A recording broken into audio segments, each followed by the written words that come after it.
Siia oli plaanis rajada esialgu suvekodu või nädalalõpukodu, et linnast käia maale. Pikas perspektiivis siis ikkagi sai kohe tehtud ruumiplaneering ja kogu see hoonete maht selline, et siia hiljem ikkagi elama tulla. Kuna ta on maal, siis oli mõttes hoov tekitada, et maamajalik tekiks sisehoov.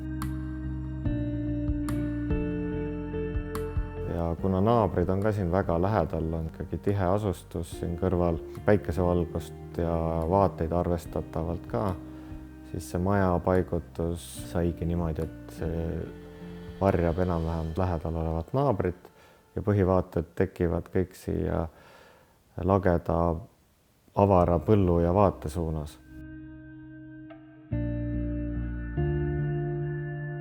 Abihoone, kus on siis saun ja muud abifunktsioonid, et see on siis sellise paigutusega, et paneb selle sisehooviga kinni naabrite poole, tekitab hoovi privaatsuse.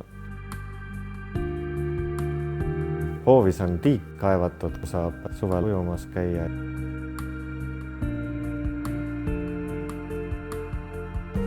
Et see kõik sai alguse sellest samast suvemajast, kuna oli soov, et saaks kohe hakata kinnistul käima, siis esimese mõttega saigi tehtud 20 ruutmeetrise põhjapinnaga väikene suvemaja. Ma ütlesin kohe, et vaatame natuke ette, et mõtleme, kuidas need hooned nagu võiks paigutada, et see hiljem ei sega enam ülejäänud hoonestust. Ja siin oli päris tihe võsa peal. Siis oli vana kinni aetud, oligi veesilm siin varem ka olnud, aga see oli samal ajal siin kinni aetud eelmiste maaomanike poolt. See võsa, kui oli ära puhastatud ja ased välja puhastatud, tekkis tore salu, mis suvel mõnusalt varjestab elutoa suurt akent siin päikese eest ja annab vähest varjulisust ka. Et mis mulle endale meeldib selle elumaja juures just on see pikk ja madal proportsioon, mis on Eesti talu arhitektuuriga mingil määral kaudselt sarnane. Mõnusalt mõjub kuidagi see pikk vaade ja paneb hoovi omaette elama, et annabki selle privaatsuse. Naaberhooneid ei ole nii palju näha ja nemad ei näe vastupidi siia hoovi ka.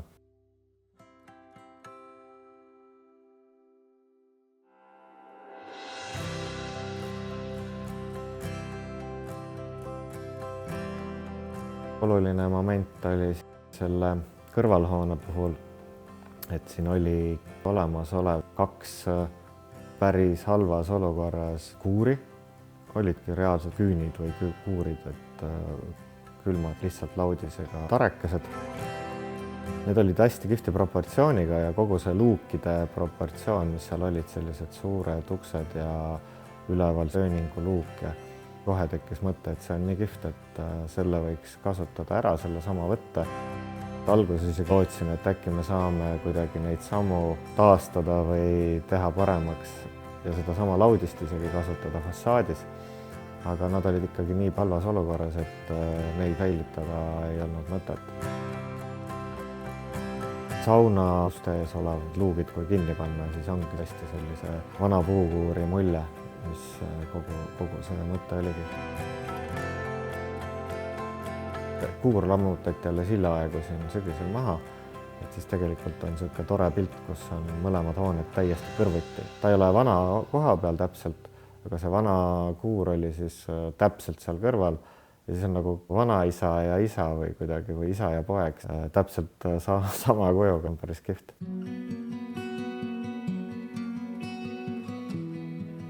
Fassaadi tooni otsimine käis ka, me tegime 3 või 4 värviproovi, et seda vana halli laudise tooni otsida. No päris sama ei ole, aga ütleme, et see mõte oli just see vana vanutunud laudise võib-olla mulje mingil määral siia tagasi tuua.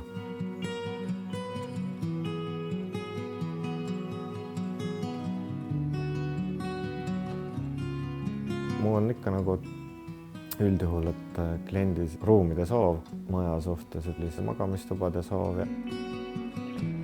Planeeringuliselt ma arvan õnnestus see päris hästi, et see on hästi kompaktne. Samas on siin avarust ja 3 magamistuba olemas ja kõik on olemas elumajas, mis on vajalik. Ja avarust on, siin on tehtud niimoodi, et võimalikult ökonoomne oleks, siis magamistubade osa on soojustatud vahelaega ja teine maja otsa, kus on elutuba, on siis nii-öelda soojustatud katuslaega, et siin seda avarust säilitada, aga samas on siis kütmist vähem, kubatuuri vähem, siis magamistubades on tehtud see madalamaks nii-öelda köetava osa maht.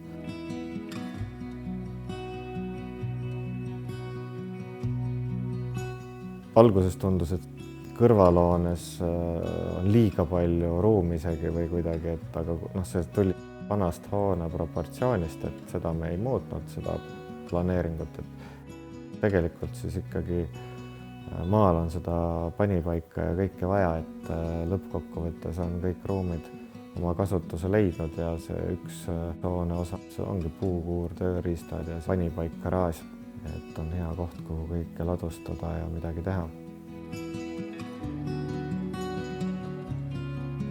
Ja teine plokk on siis saunakompleks.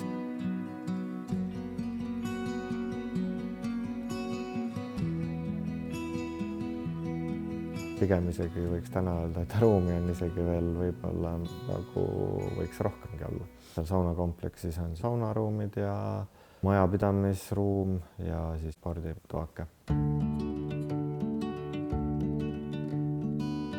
Suveköök on ka siin, ütleme, elumaja juurde plaanitud selle katuse alla, kuhu siis üks sein tuleb klaasiga kaetuna, et vähendada tuuli ja sademete ajal on seda võib nagu praktilisem kasutada.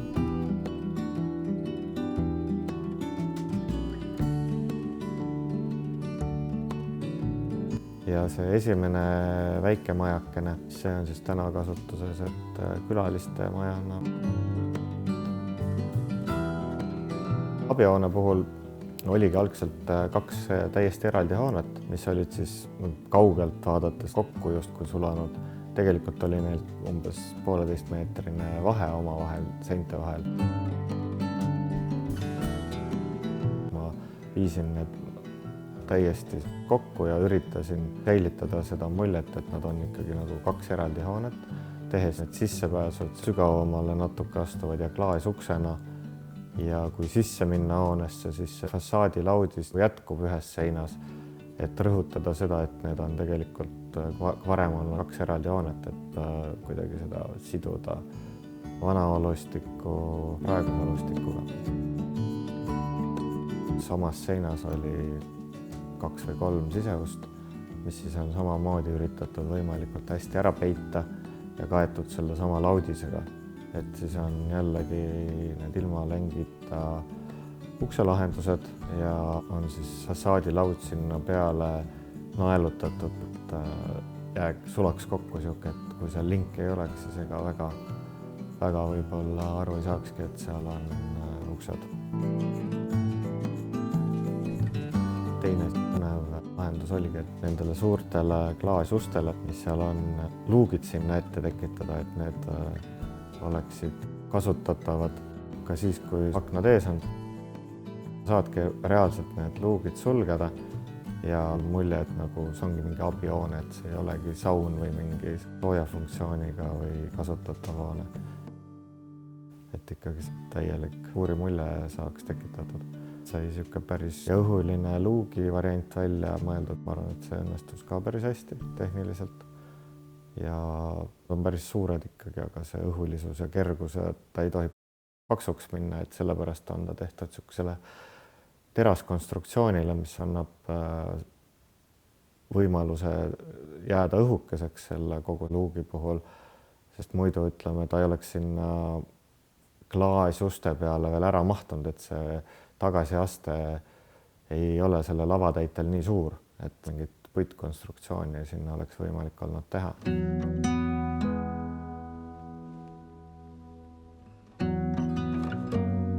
Selle objekti puhul olin rohkem arhitekti rollis. Klient soovis siseosaga ise tegeleda. Mida ma siis kaasa aitasin mingil määral oli valgustusplaan ja pistikute plaan. Lisaks siis sai lõpuks ka kokku lepitud, et ma aitan neil viimistlusmaterjalid valida, et mingid värvitoonid panime paika ühiselt.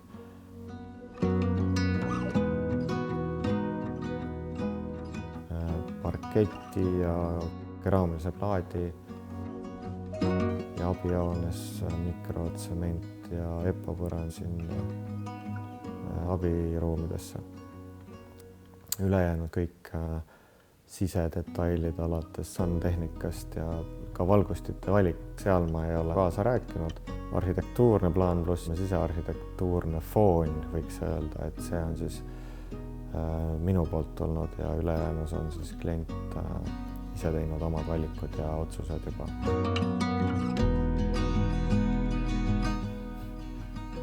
Antud objekti puhul oli hästi oluline see, et kõik oleks võimalikult praktiline ja taskukohane. Paljud objektid on võib-olla, kus saab nii-öelda rohkem materjalidega mängida ja valida, aga siin kindlasti oli hästi oluline ja see hinnad on võimalikult mõistlikud. Need valikud saigi tehtud siis nii-öelda mingil määral hinna põhjal, aga tulemus oleks hästi lihtne, üle pingutamata, aga samas on need mingisugust praktilisust ja hubasust. Elumajas olev keraamilise plaadi valik on heledamapoolne, aga samas niisugune muster või kivifaktuur aitab peita igapäeva mustust või mingit lihtsalt porijälge või katlakivi. Tegelikult niisugused ühevärvilised või tumedamad või täiesti valged materjalid ikkagi näitavad kõik asjad välja, aga natuke mingi faktuuri ja laiguga pind, see siis aitab hästi sellist igapäevatolmu ja mustust natuke varjata. Selles mõttes on ta kindlasti praktilisem lahendus kui mingi monotoonne toon või materjal. Ja lihtne tammeparkettne ühelipiline töötab alati, et annab hubasust ja samas on maakodulik või kaasaegne ka.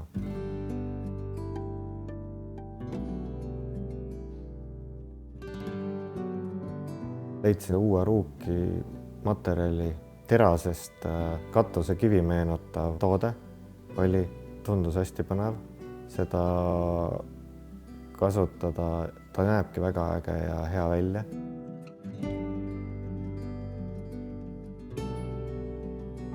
Aga siin sellise mitme hoone peal ja kui katused on õigete kalletega, siis näeb väga hea välja, et kindlasti teda on oluliselt raskem ja keerulisem paigaldada kui näiteks klassikprofiili, aga mõjub ülisümpaatselt see toode. Väiksed, kandilised, hästi minimalistliku kujuga, justkui ruudukesed tekivad katusele. Suure pinna puhul on ta õigustatud, aga ütleme suure kalde puhul näeb ta ilu ka. Hästi kihvt struktuur tekib katusele.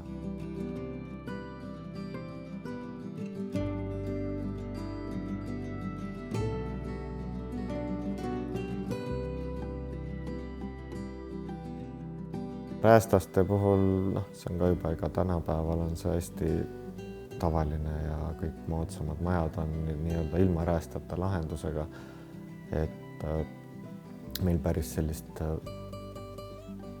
peidetud rennisüsteemi siin ei ole ja ei olnud nagu väga mõtet teha, et see nii minimalistlik maja ei ole oma olemuselt ja siis on lihtsalt kandilised eritellimustööna siis lastud valtsida need rennilahendused, mis siis on poolenisti nagu katuseräästa sees, ei eenduks liiga palju see kandiline katuserenn, siis ta tegelikult on niimoodi oma pooles laiuses fassaadi materjalide kohal või nii palju, kui teda sinna oli nagu mõistlik liigutada.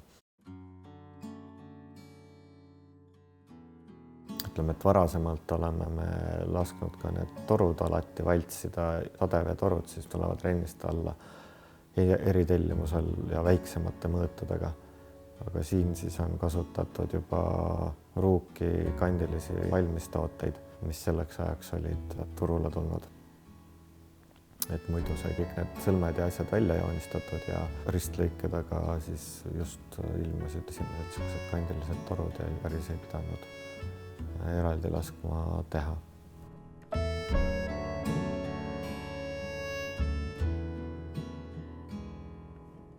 Välja eendavad aknaraamid on ka suhteliselt tavapärane praktika. Paljudel kortermajadel kasutatakse sellist võtet, et on hästi lihtne, aga samas annab mingi nüansi, et need on lastud vältsida komposiitmaterjalist. Nendele sai ka eraldi tootejoonised siis tegelikult teha igale detailile, et seal on kalded ja vesi ei koguneks ja ei jääks seisma ja avade kondents välja tuleks.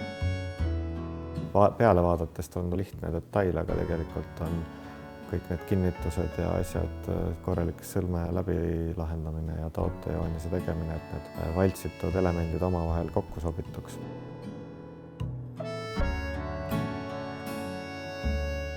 Aga põhimõte oligi see, et saaks kuidagi hästi lihtsalt, aga samas, et siin ei olegi nagu ühegi asjaga üle üritatud pingutada. Hoone proportsioonid on see, mis natukene mängivad põnevamalt, see on nende vanahoonete kihvt proportsioon, nende kõrguste akende suhe, mis oli koheselt olemas. Mina lihtsalt seda siis võtsin ja sättisin natuke paremaks ja selle funktsioonidest ja paigutusest sõltuvalt elumaja, see pikk vorm, mis on päris tore. Me ei üritanud väga erilist arhitektuuri luua, hästi lihtsa ühe võttega ja loogiliselt see asja ära lahendada. Kogu see maamaja kompleks siis tegelikult ongi tore ühepereelamu, mis sai alguse sellest, et suvekodu soov oli. Täna on ta täiesti arvestatav, mõnus igapäeva elamise vajadusi rahuldav hoonete maht koos oma hoovi avarate vaadetega.